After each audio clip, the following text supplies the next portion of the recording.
પોરબંદરના ઐતિહાસિક મહાલક્ષ્મી માતાજીના મંદિરની ભાડુતી જગ્યામાં ટ્રસ્ટીઓએ અમુક ભાગમાં ડિમોલેશન કર્યું હતું, જે મામલે ભાડુતે કોર્ટનો સહારો લેતા કોર્ટે મિલકત જર્જરિત હોય તો મકાન માલિક મિલકત પાડી શકે તેવો ચુકાદો આપ્યો છે. પોરબંદર મહાનગરપાલિકા દ્વારા જૂનવાણી અને જર્જરિત મિલકતોને નોટિસો આપવામાં આવી હતી. તે મુજબ એમજી રોડ પર આવેલા મહાલક્ષ્મી માતાજીના મંદિરના ટ્રસ્ટીઓને પણ નોટિસ આપતા બે ભાડુઆતોના વારસ મંદિરની અંદર વખાર ધરાવતા હતા તે બિલ્ડિંગ સાવ જર્જરિત થયું હોવાથી તે પાડવાનું શરૂ કર્યું હતું. ત્યારબાદ ભાડુઆતના વારસ દ્વારા બાંધકામ તોડી પાડવાની કામગીરી અટકાવી દેવા માટે નગરપાલિકાને નોટિસ કરતા કામ અટકાવી દીધું હતું. ત્યારબાદ બંને ભાડૂતોના વારસોએ કોર્ટમાં બે અલગ અલગ દાવાઓ કરતા મહાલક્ષ્મી મંદિરના ટ્રસ્ટીઓ હર્ષદ દવે અને દિનેશ ત્રિવેદી વતી એડવોકેટ ભરતભાઈ લાખાણીએ વિગતવાર જવાબ રજૂ કર્યો હતો. તે દરમિયાન બંને દાવાઓમાં મિલકત પાડે નહીં તેવી મનાઈ હુકમની માંગણી કરી હતી, પરંતુ એડવોકેટ દ્વારા વિગતવાર દલીલ કરી જણાવ્યું હતું કે માતાજીના મંદિરમાં હજારો ભક્તો દર્શન કરવા આવતા હોય અને જો મિલકત પડી જાય તો દર્શનાર્થીઓના મૃત્યુની સંભાવના રહેલી છે અને મોરબી પુલ દુર્ઘટનામાં ઓરેવા કંપનીના માલિક જયસુભાઈ પટેલે પોતે ટ્રસ્ટી હોવાના નાતે જ પુલ દુર્ઘટનામાં થયેલા મૃત્યુ સંબંધે જેલમાં જવું પડ્યું હતું. તે રીતે જો હાલના કિસ્સામાં કોઈ પણ આવો બનાવ બને તો ટ્રસ્ટીઓએ વાઘ ગુના વગર જેલમાં જવું પડે અને કોર્પોરેશનને સર્વે કરાવીને જ્યારે હુકમ કર્યો હોય ત્યારે તે પણ કાયદાથી રચાયેલી ઓથોરિટી હોવાનું તેનું પાલન કરવું તે દરેક નાગરિકની ફરજ છે અને ભાડુઆત દ્વારા સાવ નજીવું ભાડું એટલે કે 3 રૂપિયા અને 10 રૂપિયા જેવું ભાડું આપતા હોય અને આવા નજીવા ભાડામાં મંદિરને લાખો રૂપિયાનો ખર્ચ રિપેરિંગમાં કરવો પોસાય નહીં.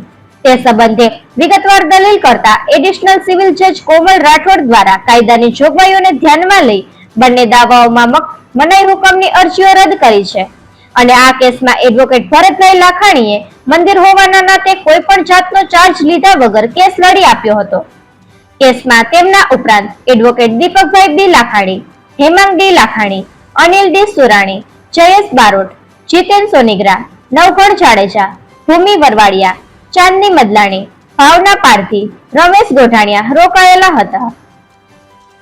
નિપુલ પોપટ, પોરબંદર ટાઈમ્સ. હું દિનેશ ગુણવંતરાય ત્રિવેદી, ટ્રસ્ટી પોરબંદરના મૂળ વતની શ્રીમાળી બ્રાહ્મણ જ્ઞાતિના કુળદેવી શ્રી મહાલક્ષ્મી મંદિર ટ્રસ્ટ. આ મહાલક્ષ્મી મંદિર અંદાજે 190 વર્ષ મંદિર જૂનું છે. જે તે સમયે અમારા વડવાઓએ મંદિરના પૂજા કાર્યમાં નાણાકીય અછત રહેતી એટલે જે તે સમયે ભાડુઆતોને ભાડે આપી હતી. તે ભાડાની આવક થાય એમાંથી મંદિરનો નિભાવ થાય. હમણાં આવી રીતે એ લોકોના કહેવા મુજબ કે અમે 75 વર્ષ જૂના ભાડૂત છીએ અને પોરબંદર નગરપાલિકાએ અંદાજિત 1 વર્ષ પહેલાં અમને આ મકાન જર્જરિત હોય અને ઉતારવાની નોટિસ આપી. એટલે એનું અમલીકરણ કરવા માટે અમે ઉતારવાનું શરૂ કર્યું. નામદાર કોર્ટમાં કેવિએટ દાખલ કરી અને ભાડુઆતોને પણ નોટિસ આપી કે આ છે તો તમારો સરસામાન 7 દિવસમાં લઈ જજો. એમની સામે એમને બોગસ સ્ટ્રક્ચરલ એન્જિનિયરનું સર્ટિફિકેટ બીડી અને પોતાની એન કેન પ્રકારે નગરપાલિકામાંથી પોતે વાપરે છે એ ભાગ જર્જરિત નથી ને બીજો ભાગ જર્જરિત છે એવી રજૂઆત કરી. એના આધારે કોર્ટની અંદર કેસની તારીખો પડતી હતી ને લંબાતી હતી.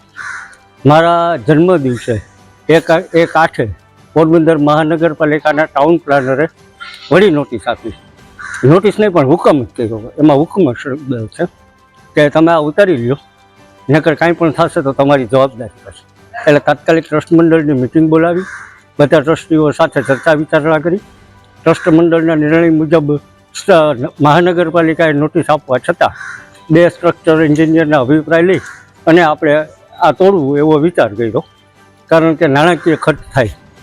એ નાણાકીય ખર્ચ આપણો ખોટી રીતે નથી કરતા ને એની તકેદારી રૂપે 2 સ્ટ્રક્ચર એન્જિનિયરના રિપોર્ટ લીધા. બંને સ્ટ્રક્ચરલ એન્જિનિયરે કીધું કે આ તાત્કાલિક જમીન દોસ્ત કરી નાખો, નહીં તો જાનાની માનાની માલની આની ને એવું બધું થશે ને મુશ્કેલી પડશે. એ રજૂઆતના આધારે અમે બિલ્ડિંગ તોડવાનું શરૂ કર્યું.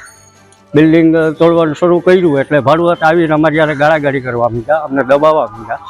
એટલે મેં કીર્તિ મંદિર પોલીસ સ્ટેશનમાં પોલીસ પ્રોટેક્શન નીચે અમારે આ બિલ્ડિંગ ઉતારવું છે ને એનો કંઈક ધોરણસર ચાર્જ થશે એ અમે ભરવા તૈયાર છીએ એવા અર્થની એક અરજી આપી ને પછી અમે તોડવાનું શરૂ કર્યું ને તૂટી ગયું. પછી એમને કોર્ટની અંદર એવી રજૂઆત કરી કે અમારું જગ્યા તોડી નાખી છે.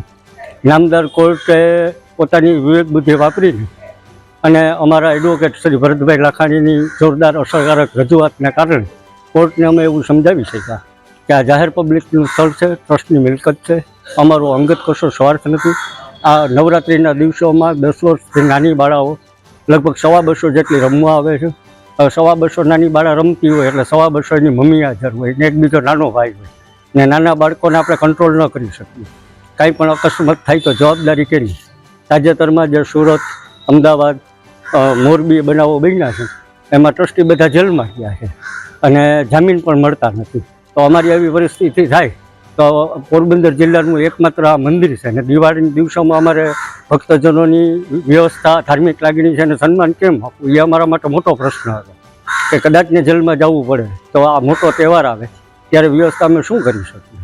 એટલે અમે એવા નિર્ણયથી તોડ્યું ને નામદાર કોર્ટે અમારા નિર્ણયને યોગ્ય ઠરાવ્યો ને એવો હુકમ કરેલો છે કે જર્જરિત મકાન છે એટલે તમે તોડી નાખો ને એમની મનાઈ હુકમની અરજી, એમની રજૂઆતો પછી કાઢી નાખવામાં આવી છે ને એ હિસાબે અમે અમારા એડવોકેટ શ્રી ભરતભાઈ લાખાણી અને નામદાર કોર્ટનો ખરા દિલથી પોરબંદરની ધાર્મિક પ્રજા વતી 2 હાથ જોડી અને ખૂબ ખૂબ આભાર માનું.